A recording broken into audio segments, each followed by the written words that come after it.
Line number 14 से जी, पिछले जो वीडियो में थोड़ा सा हिस्सा रह गया था, अफ्रीकन बुश एलिफेंट और अफ्रीका की झाड़ियों में रहने वाले हाथी।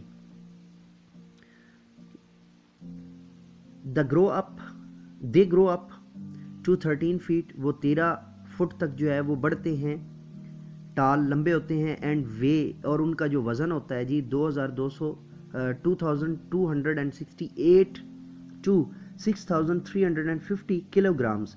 उनका जो वज़न होता है 2268 किलोग्राम से लेके 6350 किलोग्राम तक होता है।